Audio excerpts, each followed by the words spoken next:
The following podcast is a Dear Media production. Welcome back to Probably a Podcast.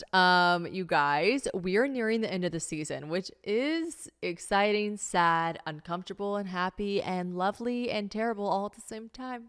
Okay?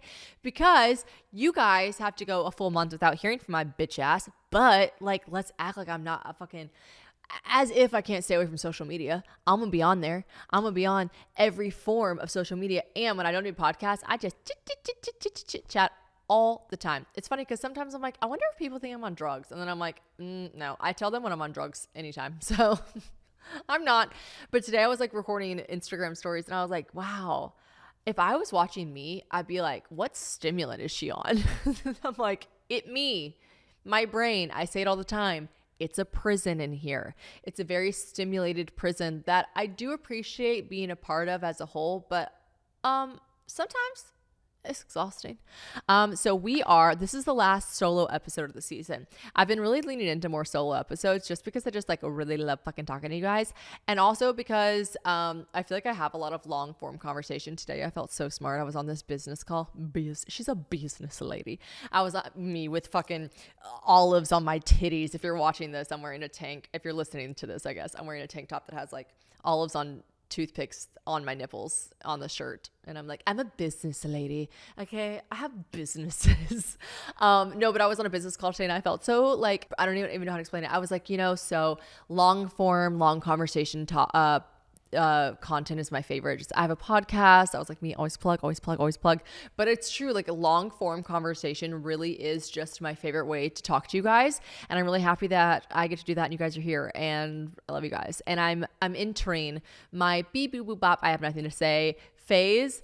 I literally cannot get over the fact that someone gave me a sweatshirt that said that as my live show. I love that so much.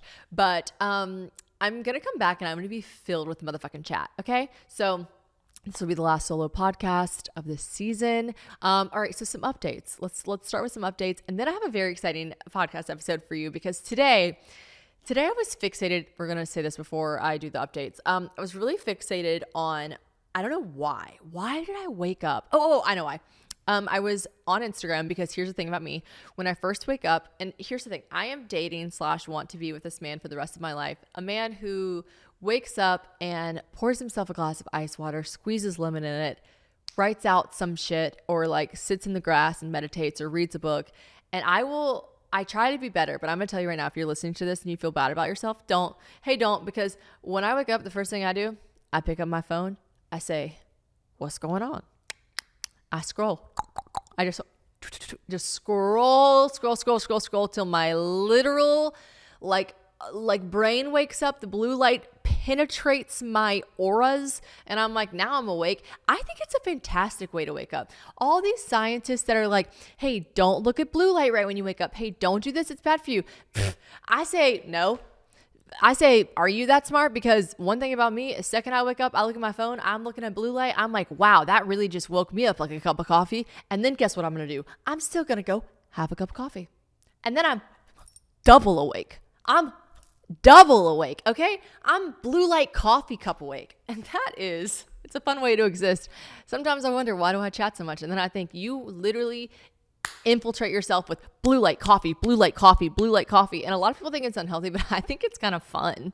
I think it's fun to exist like this. So if you are driving to work, you're a nurse, you're a teacher, you're just working, you're doing the Lord's work for all of us out here. And you're like, God, I feel really bad of myself. I didn't drink hot lemon water and manifest this morning and think about the moon's phases. That's okay.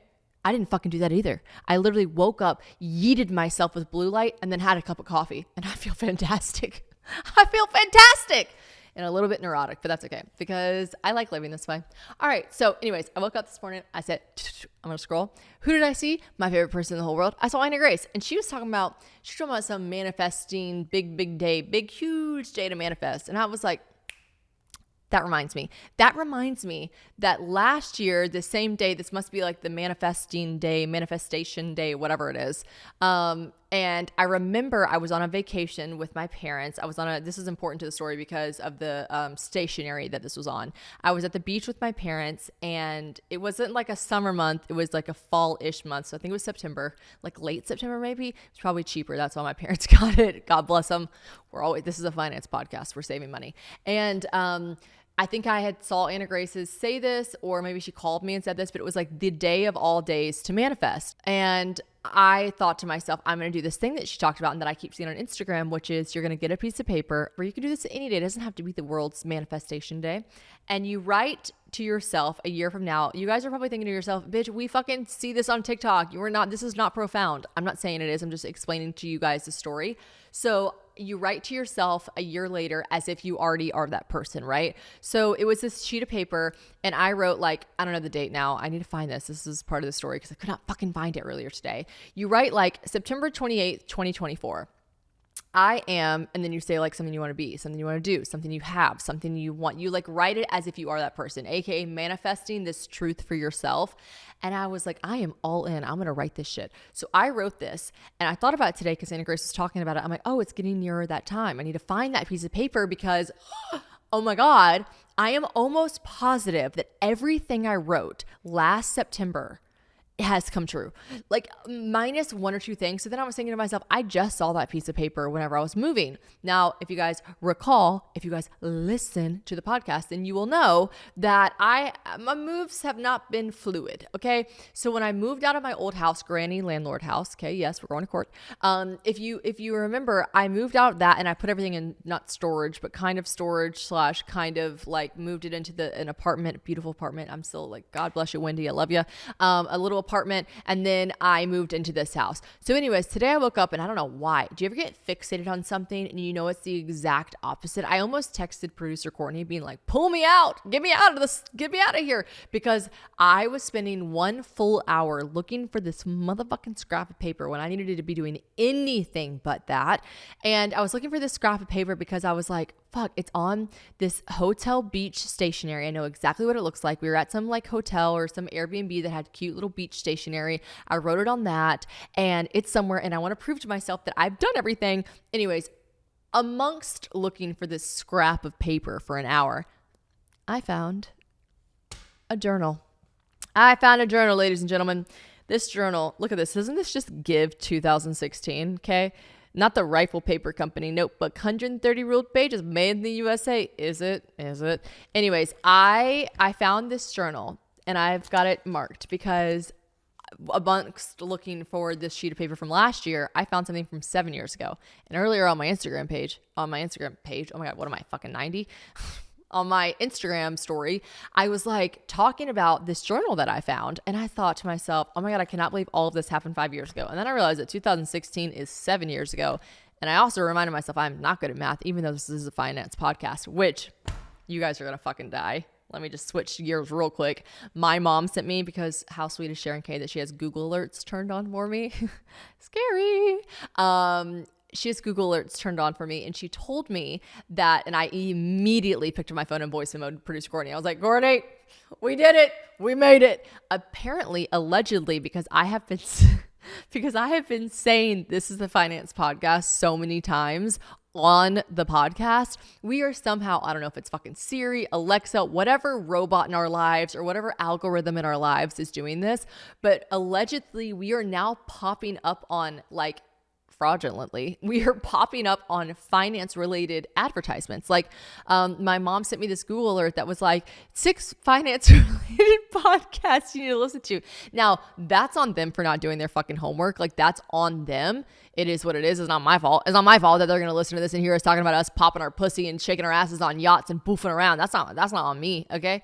But, allegedly we are somehow showing up on finance related advertisements. And that excites me. That excites me because, as you guys know, this is a finance podcast. That was such a loud clap. You're in tech world, because me and Courtney are women in tech. You clap when you want someone to edit something out of a podcast. And so, Courtney, don't edit this out. I need everyone to know this is a finance podcast. All right, literally at current, I'm having a renovation done to my house. So when I tell you I am trying to save money because I keep spending money, I am trying, okay? I'm trying to be better about it, but the cold hard facts are I am just simply always going to be buying food. Things for my new house, renovations for the new house, and just straight up everyday items like deodorant because I ain't trying to stink, toothpaste, you know the drill, makeup. I've got to get these things. Also, maybe a little treat for myself every once in a while, sue me. But the trick that I've been using lately is Ibotta, and I've talked about it a million times before, but I won't stop talking about it because you get cash back on all the things that you were literally already going to buy anyways. It's like free money. With inflation right now, I think that we can all agree that something as simple and easy as uploading a receipt when you get back home, come on, we can all do this, from shopping is an easy enough task when doing that means that you get money to spend and use towards something fun. The average Ibotta user gets up to $120 in a year just straight up cash back from shopping. That's like a flight somewhere or a fancy dinner that you don't feel guilty about or just straight up anything you want to spend money on. And it's so easy. That's the thing about Ibotta. They give you real cash, not all these little point situations the other apps do. Real money, the green stuff, baby, with our founding fathers on it. You can put it right in your bank account, PayPal, gift cards, whatever you want. But it is money, not points, okay? I use Ibotta all the time at Sephora. Like I said, makeup, Lowe's for all my new house stuff. Got to get those air filters. I like being a homeowner. You just have so many things you have to do. Best Buy for all my business expenses and so much more. And right now, Ibotta is offering my listeners $5 just by trying Ibotta and using the code PROBABLY when you register. Just go to the App Store or Google Play and download the free Ibotta app and use code PROBABLY. That's IBOTTA in the Google Play or App Store and use code PROBABLY. I found this journal from a very long time ago and I thought to myself, I would make it like a teeny tiny little segment. And then I says to myself, no, this is motherfucking gold and embarrassing. And one thing about me, I'm gonna be okay with embarrassing myself in front of you guys because this is a trust tree. I don't know why when I am on this podcast, I feel like you guys and I are just FaceTiming, and y'all say that sometimes, which makes me really happy. You're like, I feel like we're on FaceTime. And I'm like, no, that's a problem because I feel like we're on FaceTime and I feel like no one will ever have access to the things I say ever again. So I say everything. And then I remember that the internet lives on forever. And I'm just out here fucking saying the craziest shit and divulging the craziest information from 2016. And I'm like, no one will ever see that again or hear about that again. And you guys were like, it's on the internet. Anyways, I'm going to do that for you guys today. But first, let us talk about the live show. Okay? Because again, I was looking for that stupid little manifestation. I think the movers threw it away. I don't think they want me to be great. I think my movers were like, she's accomplished all of these things and we don't want her to remember that. Threw it away. And that didn't happen because I do love black tie movers and they probably took care of everything very nicely. All right. So found the journal, but let's take it back a notch. Let's go back to the live shows. We had a live show in DC. We had a live show in New York. Guys, they were absolutely litty titties. But here's the thing. I cannot believe, I'm not to sound like every guy I've ever dated in my life in Nashville, but like, I felt like a touring musician. Like I felt like I was on tour because we are on tour, but like, holy shit. It was like 2 shows in a row, no problem. DC and New York, so close together, we can do that. It made me so frightened for my Texas shows. Not frightened, but I was just like, damn, I gotta be on it. But you guys make that very easy. And the best thing I ever did was decide to put meet and greets before, which by the way, the Dallas show is sold out, but there are still meet and greets available. If you're listening to this and you're going to the Dallas show, please buy a meet and greet ticket because 1, it is helpful for me and my finances. And 2, talking to you guys beforehand calms me down to a level that you can quite literally not understand.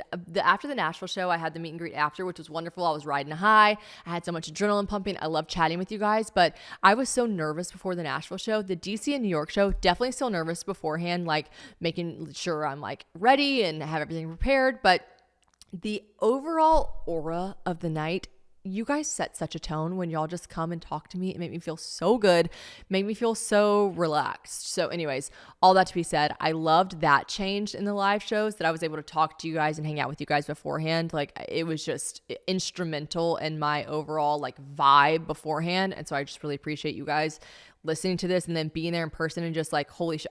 It's such a, I know this sounds like lame, whatever, but it's like, it's such, you haven't actually heard lame until I read this bad boy. Holy shit. This journal, I literally was reading to producer Courtney. I'm like, I wrote this out loud, literally like, what the fuck? Anyways, it feels so lame to say, but like, you guys are just like, making me realize it's my dream come true to meet you all in person and realize that y'all are all supporting me. And I know I let a lot of like negative self-talk, negative outside talk get into me. And then you meet these like people in person at the meet and greets and you're just like, oh my God, y'all are the fucking coolest, nicest, hottest girls ever. People come to my meet and greet. I'm like, first of all, gotta buy that, gotta have that. This is a finance podcast. I'm not trying to buy clothes anymore, but y'all show up looking fucking 10 out of 10 and I want to buy everything you're wearing. So we're not going to do that. We're not going to buy the clothes you're wearing, but I just really appreciate you guys being there. And there are still meet and greets available for Dallas and Austin and Houston. Okay. So I'm excited. All right. So live shows were fantastic. I needed to prioritize a little bit more, maybe the time I spend sleeping. I think I was just like, haha, this is fun. Like you feel like you're on a girls trip and me and producer Courtney are like so close. So I'm just like, haha, this is fun. And we're laughing, we're hanging out. And then I'm like, oh, so I need to be better at being like, after the show, me and you, Courtney, we're going to fucking go back to the hotel. We're going to go to sleep instead of being like, Courtney, do you want to go to dinner at 10:30? It feels fun. You want to go? And producer Courtney tried to be like, no, but she's like, sure. That seems fun. And I'm like, perfect. So Texas, I'll probably still get lady teas afterwards. You guys let me know where to go. We'll go. But I'm excited. It's going to be fun. It's right around the corner. We have a BV Boop Bop, I have nothing to say, break coming up in October. I hope you guys don't miss me because like I said, I'll be all over social media. But let's get back to the actual nuts and bolts of this podcast, which is the Dear Diary portion. And it's not Dear Diary because I never wrote Dear Diary. I wrote Dear Journal. I didn't write that at all, actually. I almost asked Taylor to come on this episode just because a lot of this, like Taylor was so instrumental to this part of my life because we were just in the motherfucking thick of it. Here's the thing. This is why I wish she was here so we could kind of like, one, I just like never like talk about someone realistically in this like context when they're not here. So I'm like, I want you to be here because we're going to be talking about your life and your heartbreaks too. But I'm also like, I won't touch too much on that. But it's just crazy that Taylor and I, and Anna Grace and I live our lives parallel in a way that's so fucking weird. Like everything in our lives happens at the same time. But before I met Anna Grace, Taylor and I, it was like, when I went through my biggest heartbreak in the world, and thank God I had Taylor there for me. Thank God she was there for me, and her ex and her were still together and they were happy. And then literally 2 months later, the exact same thing. Well, not exact, but like a very similar heartbreak. Both of our biggest heartbreaks thus far in our lives happened at the same time. And when you are two 22-year-old girls going through heartbreak at the same time, like, thank fucking God TikTok wasn't around then. I don't know what would live in perpetuity for me. I don't know what would happen. Like Hell Hath No Fury is two best friends at 22 years old who were living in Nashville in 2016 and got heartbroken. That might sound oddly specific, but it's actually not, okay? It's actually not. So I found this journal today when I was looking for that manifestation list that I still didn't find. I'm still salty about it. And it starts out like this. It's cringe. And I was reading this to producer Courtney and she goes, Shannon. I go, I cannot believe I wrote this. And she goes, Shannon, nobody writes journals with the intent of someone reading them out loud. But like also like my fucking self-absorbed self kind of was thinking, I wrote in here, what did I write? I wrote that they were, okay, yeah, I say it in here. Anyways, you'll hear it. I'm just going to go straight up honesty route and I'm going to read these as they are. I'm going to say blank for some people's names just because, you know, I'll be all cool and not like say people's names. But on June 15th, 2016 for whatever reason, I wrote the times at 5:56 p.m. Okay. Like what was I thinking? Okay. Anyways, to set the mood, I really want you guys to be able to picture this. All right. It is 5:56 p.m. Today, I decided to start a journal. It'll be, I'm like, it's giving Tumblr, which I was never a Tumblr girly, but like it's giving try hard. It's giving pick me. Like, I know everyone's going to be like, that's because you are. And like, here's the thing. I know. But okay. It's just like making me cringe a little bit, but whatever. I was 22 at the time. When I was 22, in your mind, you literally feel like you're 33. Like when you're 22, you're like, I am so wise. I am so fucking bold. Everyone wants to know what's on my mind. No one does. Okay. But here I was thinking I was really doing something. So my journal states, today I decided to start a journal. It'll be filled with mindless thoughts, important thoughts, and really bad handwriting. No, I'm like, who is the Disney character? That does the thing with the hair where she's like, Kyle always sends me her videos. Fuck. No, who is it? I'm sorry. I'm going to have to waste our time and fact check this. It's the girl who's like, I told Disney I want to do something that's never been done before. She's like, oh my God, if Kyle doesn't answer, I'm gonna be pissed. Jessie. Type in Jessie on Disney Channel. What's her name? Debbie Ryan. It's giving Debbie Ryan. This whole journal. Fuck you, Kyle, for not answering. This whole journal is giving Debbie Ryan. I really thought I was doing something narratively, okay? This journal will be filled with mindless thoughts, important thoughts, and really bad handwriting. Like if you're watching this, please just know the face I'm making is like embarrassing. Okay. This is the funniest part. Okay, so let me set the scene. 2016, I am 22 years old. I have lived in Nashville for a year and a half. I'm going through a massive breakup in my life. Massive, huge. It was the love of my life. This was not my ex, John, just so you guys know. I have to feel like I have to say that because everyone would be like, your ex? No, so it was my ex. So biggest heartbreak of my life. It was the guy that when we dated for a year and a half, I was like, I love you. And he was like, thank you so much for telling me that. Okay, so, Kyle, who is the Disney Channel star that does this? Debbie Ryan.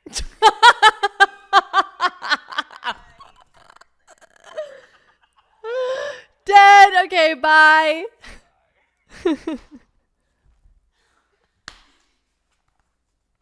Dude, okay. All right. I quite literally just sat down to record this, and right before this, my Thrive delivery got delivered, which is amazing. It's funny because they'll deliver to Taylor's house and then they'll come right next door and deliver to me because we are both obsessed. I'm hyper fixated on their coffee beans right now. I don't know how to explain it. They're just hitting right.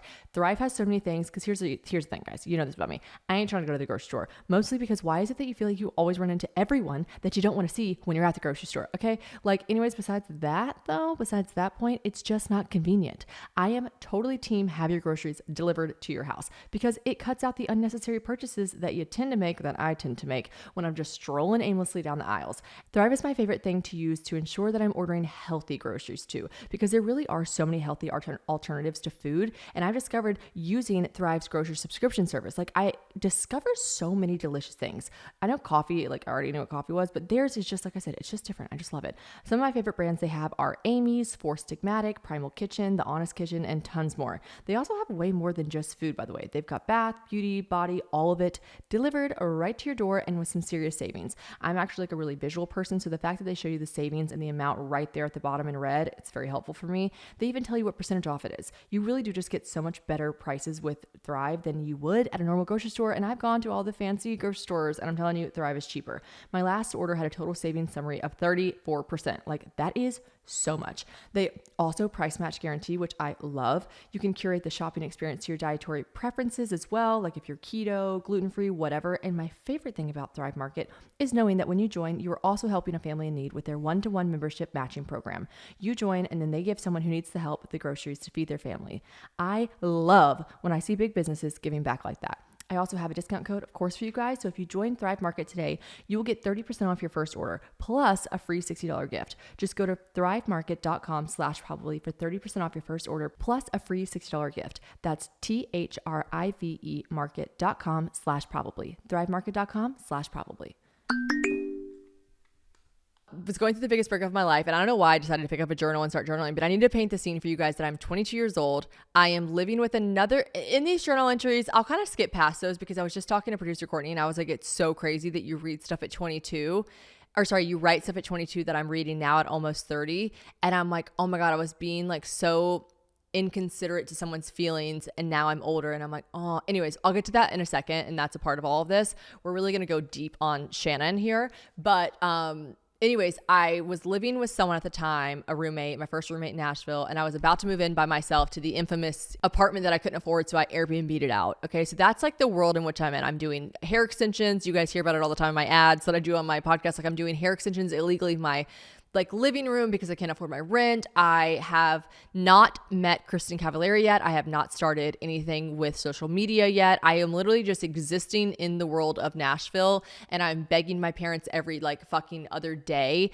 to help me with money. They eventually do cut me off. I'm just in this like really very, now that I look back at the time, I was like, my world, like who else experiences these things? And now I'm like, bitch, you are 22 years old and after college, and this is exactly what everyone experiences. So this is like the world that I'm in right now. But like the TV show hadn't happened yet, nothing in social media. I didn't even have a real job yet. Like all of this was just happening to me. So that's important to state because I write. I have Facebook, Instagram, Twitter, and this also really paints a scene to who I was at the time on social media, where I was like not really being myself yet on social media. I have Facebook, Instagram, and Twitter. LOL, who are you? Snapchat? Never heard of her. All of these things I have, but really nowhere where I just go to get real. Oh my God, I'm cringing. I keep thinking, do I write this journal for me? All the dirt, all the secrets, every little detail? Or am I writing this journal in case I die before I'm 30? Almost there. So that my mom can read it. Or if I die at 100, my future grandchildren can read it. Do I keep it PG or not? Then I don't know why it cringes me out so bad that I wrote out the word G's. I wrote Geez. Geez, there's not that many things in my life that are X-rated. Like, first of all, I was a fucking slut. Yeah, there are. Anyways, I guess I'll just play it by ear. I'm 22. I live in Nashville. Like, not the about me. Like, what is this journal entry? It really is like, it's cringing me the fuck out. I'm 22 years old. I live in Nashville. I'm happy. No, you aren't, but ready. She goes, I'm happy. I'm very, very happy. 2 berries. So happy that even when I'm sad, which lately I am a good bit since my breakup with blank, even in those sad moments, I'm still happy. I may cry, but a smile creeps by moments later. I feel lucky, so lucky to be living this life here like I am. Also, I am kind of shitting on like 22-year-old Shannon. She probably really felt something when she wrote this, but I don't know why I'm like just like gaslighting the fuck out of her. I'm like, you're not happy. But it's because I've read the rest of the journal. So I'm like, babe, stop playing yourself. This isn't just a bunch of bullshit to pretend that I'm doing great. And then I write in parentheses, that's what Instagram is for. This is real. And on a rainy Wednesday in Nashville, I'm happy. Not me literally thinking I am doing some milk and honey, like poetic shit there. Like I am dead ass. Like I am a writer. Like on this rainy Wednesday in Nashville, I am happy. Like, bitch, go to San Diego and have a margarita and shut the fuck up. All right. Then the weirdest thing of all is that I signed every entry. Signed them all. Signed them. Okay. Unimportant, but the next entry is like very long, talks about going to Chicago with Taylor. It's fun. I miss my ex, whatever. He and I have broken up for like 2 months at this point. I write, I hope I can find my husband before I'm 25. I don't have to be married by then. I just want to know who it is. Should I do The Bachelor? Ugh, so many questions. I keep getting reached out about The Bachelor, but my mom will fucking kill me if I ever do reality TV. Okay, that is just so funny to me. There's an entry where I say a lot of random stuff that's not important, but I say I have $140. Sorry, I have $240 in my bank account. At the end of the weekend, I'll have 130. How I knew that math, I don't know. But I basically, there are 2 themes. There are 2 themes in this journal, and I'll read these individual entries, but something I want to speak on, and I'll do it individually throughout the entries that I read. But there are 2 mega themes within these Dear Diary moments, this like Debbie Ryan journal. And it is 1, I have no money. Okay. I am broke. I'm poor. I have no money. 2, I am so irrevocably, is that the right word? Irrevocably? Who knows? I am so motherfucking heartbroken. You can't even some of these pages are literally crispy. Like I feel and can see the tear marks of the literal saline that fell onto the pages. That's how upset I am. So I'm reading all of these, 1, to just like get a good giggle because they're just so fucking funny and lame and interesting to read back on 7 years ago. And 2, because if you were listening to this and you were 22, you were 32, you were 42, you were 26, you were 25, if you were any age and you are experiencing either of these things right now, you were like, I am so broke. I am so heartbroken. I really hope you're not doing both at the same time because that was a really trying time for me. Okay. It's really tough to be both at the same time. Okay. But if you are someone who's experiencing either one of those or both, I need you. I'm not trying to toot my own horn right here, but I need you to be like, that was Shannon, and look at her now. And I'm saying that as myself. I'm saying it to me. I am reveling in this moment. I am saying, look at me now. And I'm only like, I can only imagine in 2023 what I'll look back on 7 years from now and think, oh my God, I thought I had everything that was worthwhile then. You know, I want you to really fucking realize that life is motherfucking It's going to get better. It is going to get better. Okay. So that's the point of reading all these journal entries. But basically the two themes are that I'm broken, I'm heartbroken. So let's go through it. Let's dive in. Now it is July 5th, 2016, 5:52 p.m. Very important to note that. I kind of wrote at the same time a lot.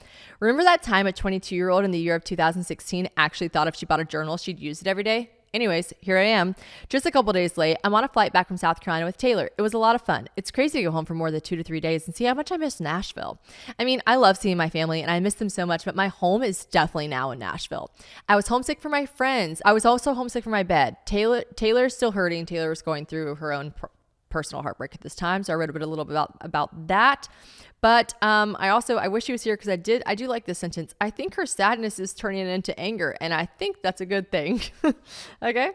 I'm getting slightly better with blank and ice breakup. There are certainly still many moments of sadness, and the good has started to far outweigh the sad moments, but it's a very back and forth sort of feeling. But I know that he was not my forever. I know that it's just hard to remind myself at times. Guys, keep in mind, this is July. This is also so important because I really don't fucking hope for you guys that your heartbreaks last this long, but I need to put timestamps on this because July 2016, I am saying, I feel like my heartbreak's like kind of closing in. It's almost over, blah, blah, blah. Okay.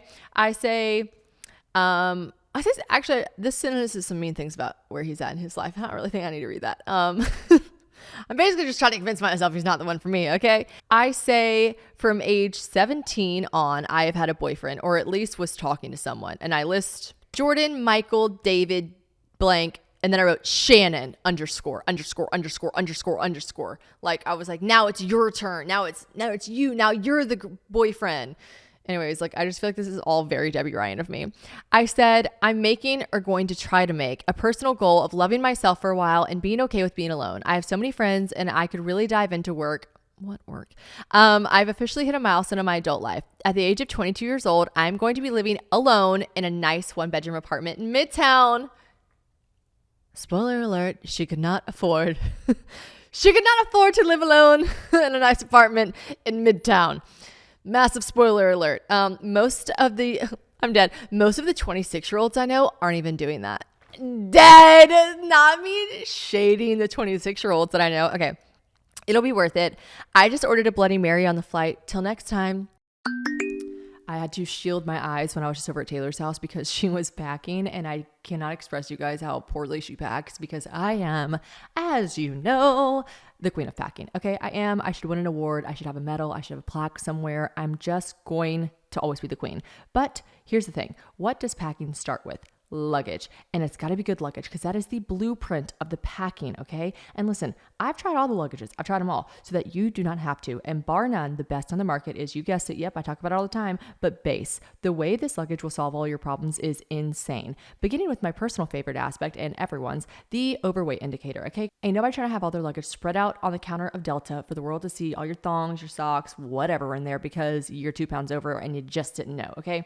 And I've actually tried those other overweight indicators, but they're like hooks. It broke one of my luggage things one time. I just got really angry. So the fact that Base has this like overweight indicator, it's just this little red dot that pops up when you pull up the side handle. It's just amazing. I think it's the most iconic thing ever. Okay. But Base has also my favorite thing, which is this little stress ball squishy cushion thing on the underside of the handle for comfort when you pull it, and it glides like a dream because there's nothing worse than a suitcase that doesn't roll right. It's like having a grocery cart at the grocery store that's always wonky, like you just don't want it, okay? I have 2 of their weekender bags, by the way. I gave one as a gift one time because they are just iconic. It slides right over your suitcase to sit on top of it. It's got so many amazing interior pockets, and my favorite thing is the genius underneath zipper compartment for shoes to save space. They have thought of everything, not to mention the colors are just so aesthetically pleasing. They have really bright colors. They have more neutral muted colors. They have everything to just make your travel experience also fabulous, okay? I could talk about them for hours, but I will get to the discount, all right? Right now, Base is offering my listeners 15% off your first purchase by visiting basetravel.com/probably. That's basetravel.com/probably for 15% off your first purchase.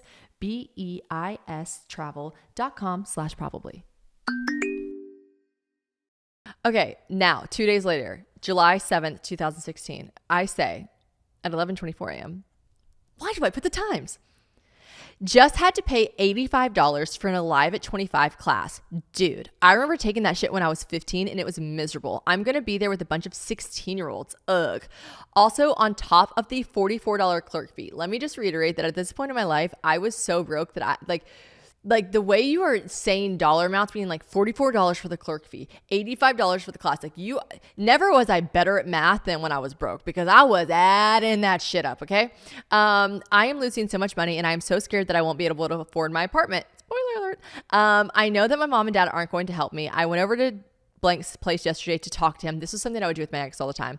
And this is something I also want to talk about. I can talk about it later on at length. And now I realize this podcast is getting kind of long with my weird journal entries. So I will save this for another day, but I don't want to cast blame or name call my ex at the time. But something that was really hard for me was I was still so in love with him. Obviously he broke up with me. He ended things with me and never told me he loved me when we dated for a year and a half-ish, whatever.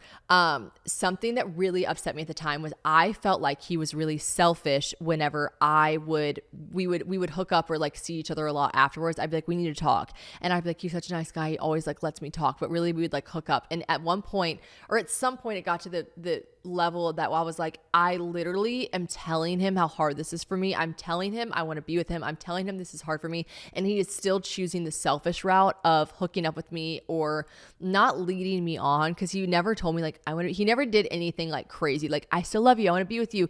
And then we would never get back together. We never once got back together, but it was just like, I was like a puppet. Like he wasn't trying to make me his puppet, but I was like, if he had his hands here, I was picking my own strings up and wrapping them around his hands. And he wasn't voluntarily controlling me with his hands, but I was like giving him the power to the point that like, I do wish at some point he would get a pair of scissors. Wow, this metaphor is going far. I do wish he had gotten the scissors and just cut the strings because like, I do think that at some point in a relationship, and if you're this person for someone else, I do think it is your responsibility to protect someone's emotions, hearts, and feelings. And I felt like he was choosing a selfish route of always still being like, oh, you want to chat? Oh, you want to hook up? Okay, we can. I wish he would have been like, no, this is not healthy. You are not over me. Anyways, that's a theme in this journaling as you'll read or listen to again. Anyways, it was really embarrassing because I went over to Blank's place yesterday to talk. I was there for 2 hours. It went so well. The word Delulu is such a like hot word right now, but like this journal is so Delulu. Okay.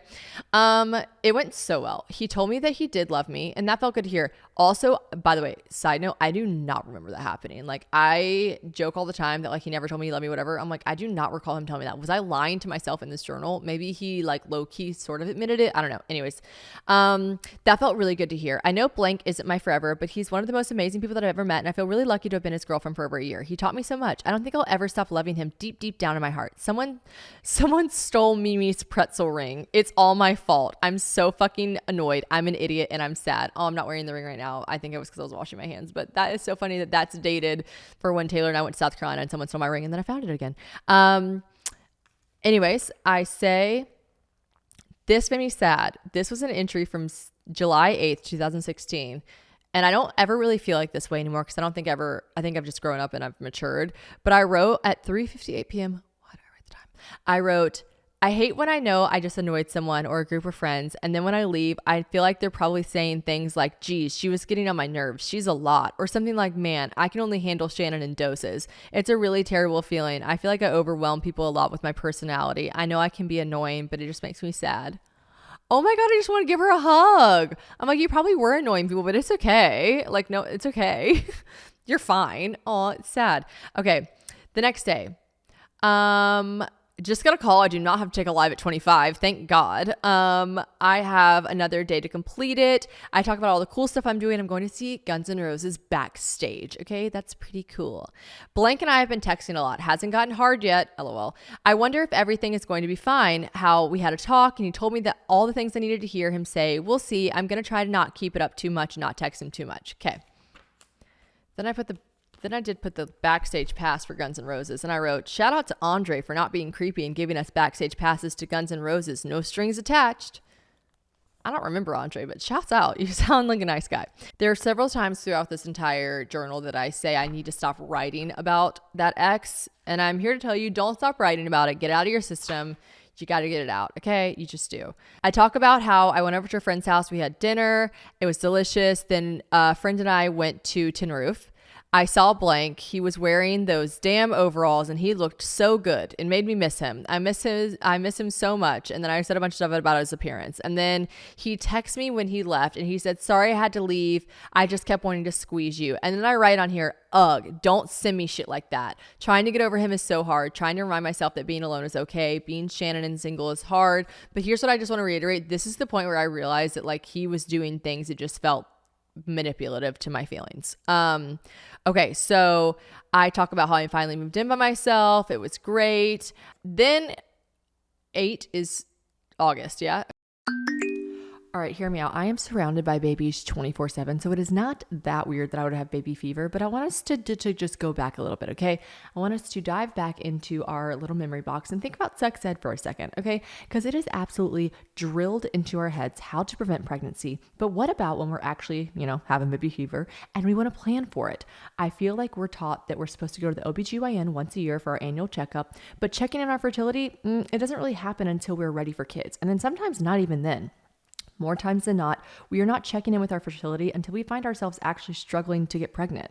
We no longer live in a day and age where we just have to sit around and wait and see. Why not find out sooner? Because here's the thing, guys, knowledge is power. And when you know more, you can make better decisions for your body, your health, and your future. Because if we aren't, who is? All right. And that is exactly why modern fertility was created.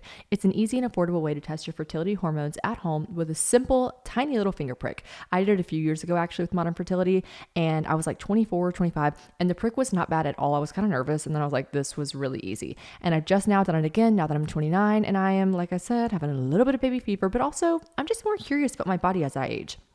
They make it so easy to. You just mail in a sample that you take with a prepaid label, and then you get your personalized results within 6 business days. It's super quick and easy, and what you get back is really cool because they give you insight into your hormone levels, like your ovarian reserve, aka if you have more or fewer eggs than average for your age, and other important factors that can impact your fertility. The results go really deep into what every hormone means too. So if you're like me and you don't understand any of the very scientific verbiage, don't worry, they break it down really nicely in layman's terms for you. Also, you can download the results and share them with your doctor, which is really nice. Traditional hormone testing at the doctor is literally so expensive, okay? At a traditional fertility clinic, it can cost over $600, but modern fertility tests the same general set of hormones for only $179. Oh, and you can get reimbursed for the test through FSA or HSA.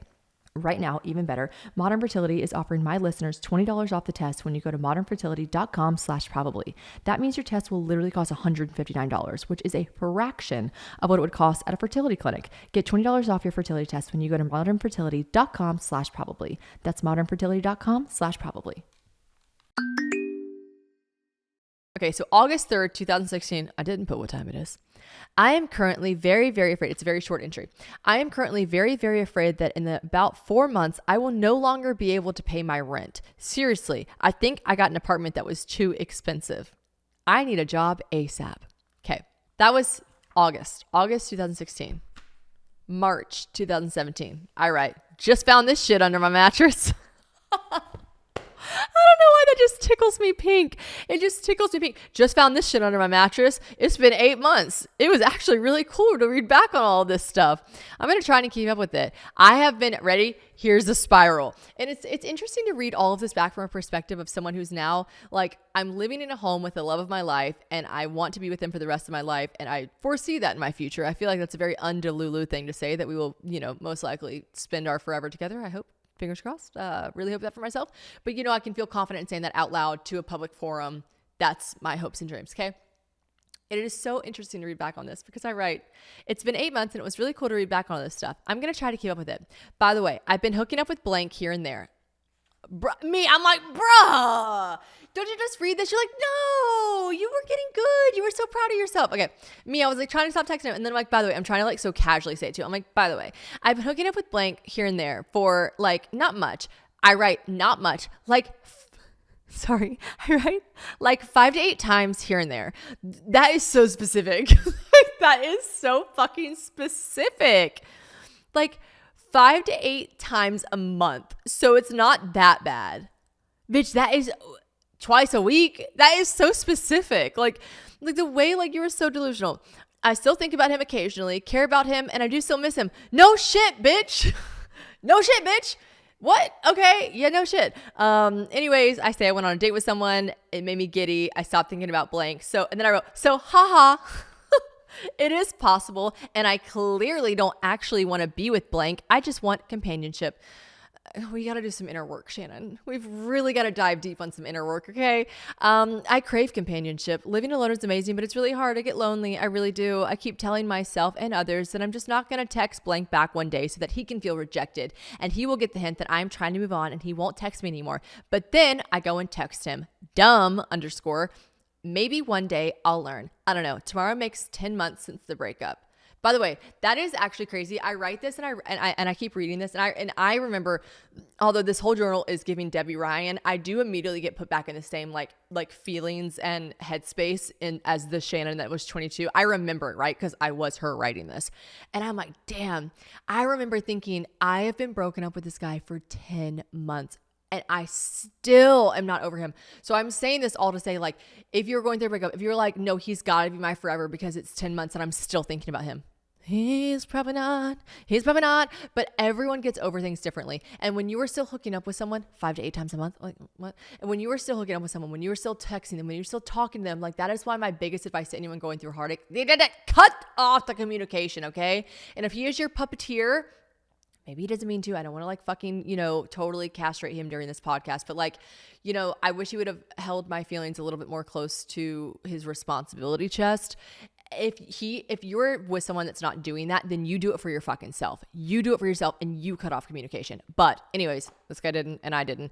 But it's crazy to think that 10 months after we broke up, I was still this, hell-bent over him. But I write in here, I wrote, I don't know. Tomorrow makes 10 months since the breakup. Also, I like remembered the breakup anniversary. That's sad.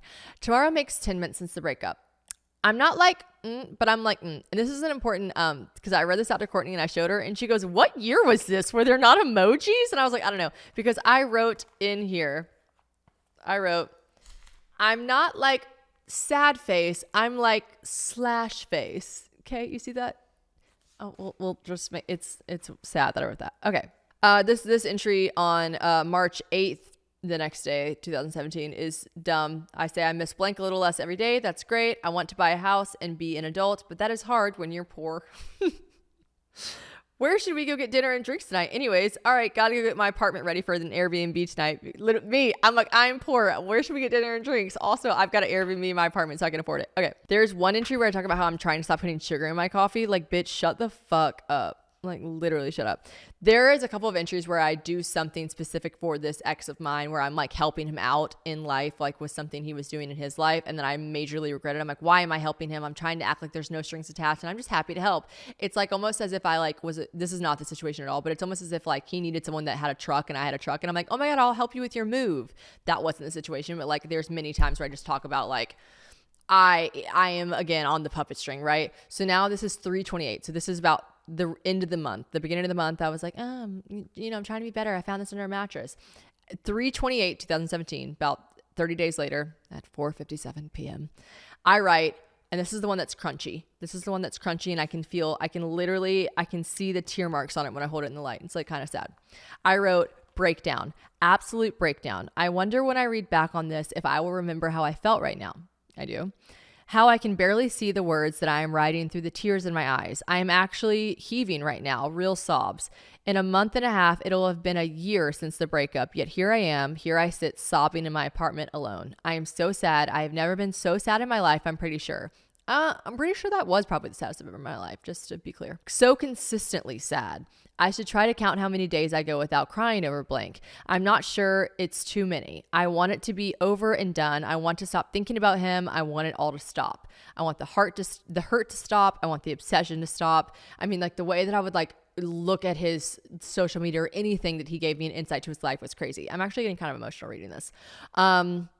Why didn't I say no to helping with blank? Why didn't I do what's best for me and continue to walk the fuck away? It has been a year and I hardly have taken one step forward. Should I see a damn psychiatrist about it? Should I pray? Is this God urging me to seek him and find him again? I do not know what to do to stop being so heartbroken. I want control of my life back. I want this to be my past, but it is continuously controlling my future. God, if you're there, please help me. God, if you're there, it's me, Shannon. Holy fuck. This Debbie Ryan journal is sad. That was a really sad journal entry for me, though. Then the very next day at 2:23 p.m., the very next day, I wrote, today is a better day. I just know I saw this at Cracker Barrel. I wrote, today is a better day. I am the captain of my soul and the master of my fate. Like, bitch, I know you went to Home Goods. I know you were looking for a throw pillow at Home Goods and you saw that on a wood poster and you said, I'm writing that in my journal. I am the captain of my soul and the master of my fate, and I am going to be okay. Okay, were you? Okay. Think you know diamonds? Well, I'm here to tell you, probably not as much as you think. Over 1 billion years old, the natural diamond is still very much part of the present. Our engagement ring, the gift from a partner, or jewelry that we buy to celebrate a win sparks a lot of joy, okay? A lot of joy. But did you know that the stone is connected to 10 million people around the world? From Canada to Africa to Australia, the impact of the natural diamond industry is huge, providing healthcare, building schools, and roads to promote communities worldwide. Your natural diamond saves threatened species like the African elephant from extinction and protects more land than Paris, London, and New York City combined. Each natural diamond promises a more sparkling future for generations to come. Discover so much more natural diamond truths at naturaldiamonds.com/thank-you. About 5 days later, I say, I just got back to Nashville. My friend's wedding was fun. I thought this was funny because I list all the things I'm doing today. I'm doing a ladies' extensions illegally. I get my own haircut, and then I'm doing this. This is why I bookmarked this one. I am strongly considering doing this reality TV show that might end up on E! News, but I know it will ruin Taylor's and I's friendship. I just know it will. But what the hell else do I have going in my life? How pathetic is that? Am I really to this point that I've gotten to? That's pretty sad. And then I write below, update with an arrow, I am not doing that trash TV show. Okay? This is fantastic because that is January, February, March, April 3rd, 2017. Okay. And at 8:45 a.m., like, what the fuck am I writing? Sorry. Okay. Then I go on to say a bunch of stuff. I helped that guy with his thing. He's so selfish, never thinking about the consequences of others' feelings. We hooked up. He said, I'm sorry I initiated that. I'm like, I'm writing in my journal. Are you sorry? Are you? And this is, again, I'll skip it all, but like, this is me being like, he's a puppeteer, whatever. Okay. Then on the 13th, so April 3rd, I say, I'm not doing that fucking TV show. On the 13th of April, I say, update. I think I am going to do that TV show. Here's the Debbie Ryan entry. If it crashes and burns, welp, I'll build myself back up from the ashes. Like, oh my God, Shannon, like, it's so hard to read these things. Okay. Let's just hope it does okay. My biggest worry. So here's something that Taylor, and we are going to do and I say we because I'm going to have cast members back. We are going to do a rewatch of the Very Cavallari, TV show. If you never watched that show, it's okay. You guys don't have to go watch it back. It'll just be interesting because I will give you insight to kind of what gave me this platform on social media, which obviously was Very Cavallari, and we'll talk about it later and we'll do it more often. But like, if you literally are like, I fucking hate that, then that's okay. You don't listen to it was only 8 episodes. It'll be 8 episodes of the podcast. But like, I feel like you guys are going to miss me and you'll probably want to listen. So I'm not telling you to go start a resurgence and watch Very Cavallari. I don't make any fucking royalties from it. So you don't have to go back and watch it. The rewatch episodes will be much like this journal. It'll be very like easy to understand them. Anyways, this is funny because I was so afraid, and we can delve into it more whenever Taylor and I do a couple rewatch episodes, because obviously she'll be a character on the show. We were convinced that they were going to try to pit us against each other as friends. We were like, we're going to go in as best friends and they're going to try to pit us against each other. That is so strangely not at all what happened. But anyways, I go on to say, my biggest worry is that it'll make Taylor and I not friends anymore. I should have gone and gotten a money order for my rent, but instead I spent $400 on tanning supplies. Shannon, this is a finance podcast. God bless being a redhead, but Lord help me, I hope my kids never have to go through this. Shout, James, come through with those jeans, please. Okay. Blank's mom and sister are in town. I go on to say my ex's sister and mom are in town. They're doing so many fun things. I wish I was with him. I wish I could take a pill to forget him altogether. What's worse is it's been a year and I know he's damn sure not writing in a journal about me. He probably wouldn't. Okay. The next entry on April 21st, 2017. at 11:31 a.m. I got the job with Kristen Cavallari, running all of her social media for Uncommon James. And then I go on to talk about that. I can actually bring these back up during the rewatch because it's just really interesting because I really do document this a good bit of all my actual thoughts during it all. It's really funny. Okay. April 28th, 2017. I'm trying really hard to shake this whole blank thing. I'm going to try and stop writing about him. I think that will probably help. I mean, babes, just write about it if you need to. I wanted to ask my friend, this girl named Abby, I wanted to ask her so bad if blank was working at Tin Roof last night. I didn't because what's the point? I also didn't go. Honestly, good for Shannon. I'm proud of Shannon here. I also didn't go to Tin Roof last night because what's the fucking point? Good job, Shannon. There was a point in my life where I was continuously going to this man's place of work, his establishment that he worked at, because I'm like, perfect, he'll have to see me and I'll see him, and he'll obviously fall back in love with me from seeing me at a bar while he's opening beers. The fuck? If you're doing that, no, he won't. No, he won't. Don't stop doing that. Stop doing it, okay? So I was proud of myself for saying that. Here goes a real attempt at getting over and moving on. I start my job with Kristen in 3 days. I am so scared. I want it to be perfect. What if it sucks? I miss my mom and my dad. I wish they lived closer. I say, this is where I say I have $236 in my account, and I bet after this weekend it's at least $130. I also really need a computer. Meanwhile, I want to go get a manicure. Nope, I am not spending money on that. I should get myself another job. That's what I should do. Okay. Then I say, filming starts tomorrow. Looks like I'm doing the show after all. Here's to hoping it won't crash and burn. This is fucking hilarious. You guys know the backstory between me and Taylor and the first time that she met Mike. And I have a journal entry. I tried to FaceTime Taylor and read this to her, but her Wi-Fi wasn't working. I'm dead. I cannot wait for her to read this. Taylor and I are kind of in a fight right now, which is very unlike us. It is because of the most stupid reason. Sorry you think Mike is this guy that we just met at the lake, is cute. And when he wanted to hang out with me, you text me and said you were into him. I'm sorry. Didn't realize. Anyways, you did not talk to me like a friend talks to another friend. And I am really upset right now. Okay, not her literally being married next door to this man with 3 children and I'm the godmother. Like, what the fuck? Everyone, I cannot stress this enough. Write a fucking journal. Like, this shit is so funny to look back on. All right, then October is 10, right? October 2nd, 2017 at 10:08 a.m. Honestly, if you write a journal, please start putting the time. It's so interesting. Like, why did I do that? Okay. I long for the day. So guys, this is literally at this point, most likely a year and a half to 2 years. No, okay. It's not 2 years. It's like a year and a half, a year-ish.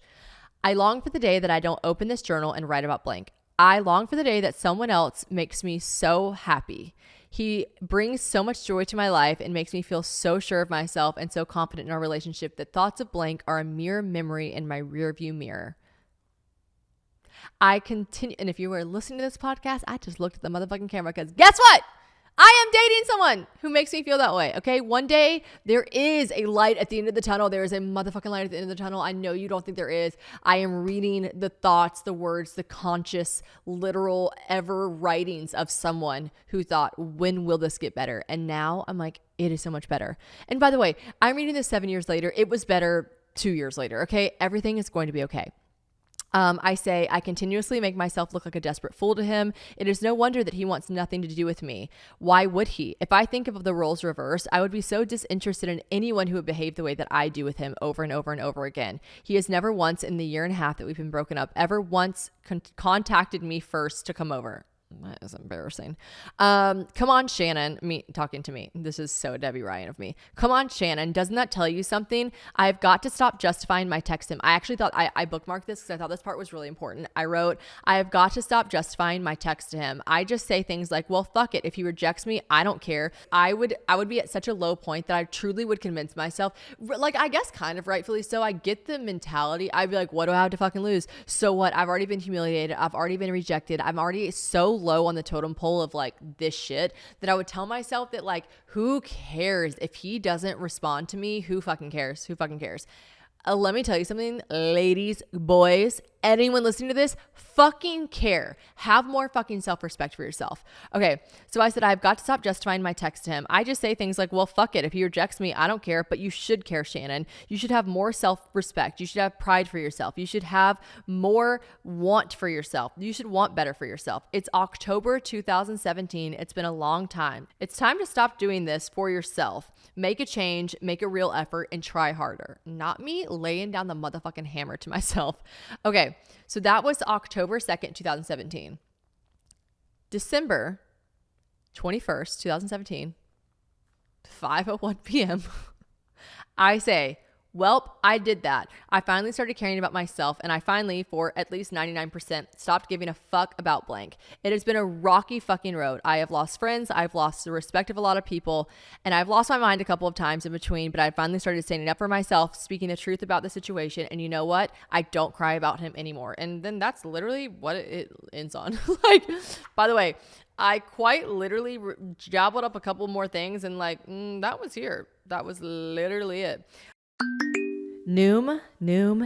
You have heard me rave about it. So let's break it down, okay? It all starts with food, or I guess more so eating, and what our relationship with that looks like. And I know for some people, eating can be an emotional experience. It can be something that you turn to maybe during a high in your life. It could be something that you run to during a low in your life. Me personally, I'm both. I'm celebrating with food. I'm sad with food. If it's raining, I'm eating. If it's sunshine, I'm eating. But here's the thing. Everyone is different. So when it comes to managing your weight, it makes sense that Noom has taken a very personalized, psychology-based approach. Noom is really upping the game in such a positive way in regards to weight management, because you know how a lot of those weight programs out there focus on what we should be eating? Well, Noom is using science to help you understand why you eat. And those are two very different things, okay? I feel like it's important to know the difference, which Noom is doing with their psychology-based approach that helps you build better habits and better behaviors that are easier to maintain. Easier to maintain because, well, they're simply becoming a part of your day-to-day life, because that is what we should be focusing on, by the way. Not these short-term easy fixes, but truly building habits that will last a lifetime. James is obviously in the health and fitness world, and he is always telling me and going on and on about habits and how you build real results with habits that you change in your life and implement every day. Not just trying to change the number on the scale, but changing our mentality overall. Noom is super personalized as well. They've got coaches helping you every step of the way, and here's the kicker and the most amazing part, they're humans, not robots. And the best part too is that you get to decide how Noom fits into your life, not the other way around. So it's great for anyone out there that thinks that they might be too busy or not have time for this. I promise they make it easy, okay? Also, plus the steps they give you are going to be ones that you can apply and put into practice on day one. Okay, so no waiting around. What are you waiting for? Sign up for your trial today at Noom.com. That's Noom.com to sign up for your trial today. Yeah, that was that. But I found this stuffed into that journal, and I want to read this because you guys can copy this, and we'll end the podcast here. I did not think this would take that long, but here we are. Dear Diary it was a long episode, but I wrote this. It has double-sided tape that's like yellow from the time. It has double-sided tape, and it was written on the back of one of those like pieces of paper in a journal that had the date on it. So this is April 9th. I would assume, I don't know when in this world, but I wrote this and I stuck this. It's funny because I stuck this to the mirror of I lived alone, and I at least had my own bathroom kind of vibes. And I stuck it to the mirror of my bathroom, and I forced myself, and it was so weird. Even my Debbie Ryan ass thought it was so fucking weird to do this back then, but I forced myself. I read it somewhere or heard it somewhere that if you say it out loud, not read it in your head, but you read it out loud in your voice, out loud to yourself in the mirror every day, you consciously are forced to hear yourself say these words. So this is what I'm going to let you guys copy it. Maybe we'll add it to the notes of this, podcast if you guys want to copy it down. But I wrote to myself, and I read it out loud to myself every day. And it was so funny because if anyone would come over to my apartment, there were times like guys would come over to my apartment. I'd be like, I gotta get that off my mirror. And I would like shove it into a drawer. And then I would always pick it back up and I would stick it to my mirror. And when I tell you guys, believe me, if you want to, don't believe me. I know, like I said in the journal, it was a rocky road, but this helped so much. These are my words. I didn't read this somewhere. This is just from the heart. But if you want to copy it, you're welcome to. I wrote. So this is what was like stuck to my mirror, and I forced myself to read it out loud every day. It was truly so awkward to read this out loud. I mean, it's like 7 a.m. and I'm brushing my teeth, getting ready for the day, and I forced myself to read it out loud, not read it out loud. I said, "You are enough. You are worthy. You are worthy of a greater love. You are worthy of recognition. You are worthy of so much more than he has ever given to you. You are worth so much more than he ever made you feel. You are worth more than you have given yourself in the past 2 years. You are not a child. You are strong. You are worth more, Shannon.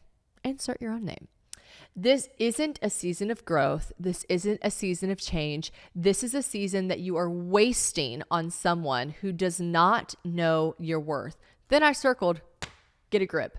Because here is, I think, why I wrote that last part. I kept telling myself, this is a season of growth, this is a season of change. Like, this is a season of like wondering and like figuring things out. And then I was like, no, bitch, it's been 2 years. This is a season of your life that you're spending wasting on someone else, wasting your time on someone else. And I get it, times are hard. This is proof. I am admitting that there were 2 years of my life where I was obsessed with trying to make someone else love me back. And by God, Shannon, he didn't. And it's okay. And I know I joke about it and I laugh about it. I even say during my live shows, I'm like, go to Tin Roof, meet a guy who maybe I told him I loved him after a year and a half. And he said, thanks for telling me that. But like, that was a real heartbreak for me, you know? And I look at where I'm at now and I look at the love I found and the man I found and just like my own self that I found. I've looked at the Shannon that I found since then. And I'm really proud of the Shannon that taped this to her mirror and said, you got to do this. So maybe you're happily married and you're in a relationship and maybe you listened to this whole podcast and you were like, oh, I remember being like that, or I never experienced that, or maybe you turned it off because you're like, this, I can't relate. But if you, I swear, I just know someone listening to this will be going through this right now. And I really hope this helped you to know that you're not alone, but also, bitch, strap in, get a grip. Come on. I'm yelling at you. Get a grip. I wrote it to myself. Get a grip. This is not a season of change. This is not a season of growth. It is a season that you are wasting on someone that does not deserve you. Okay. So Debbie Ryan yourself out of that, okay? Just put your little side bangs, look up weirdly, and I love you guys. That's the end of my Dear Diary episode. The next episode will be the fabulous, wonderful, amazing Courtney LaCourte, aka Cheese Gal. After that, we will finish the season with Anna Grace. Boob Squad. I love you guys. Thanks for listening to my very awkward journal entries. I love you so much. Also, like, swear to God, I'm going to start another journal. I'm going to, like, open a book today and start a journal. I just feel like I should. I'm going to force producer Courtney to do it too. Okay, love you. Bye.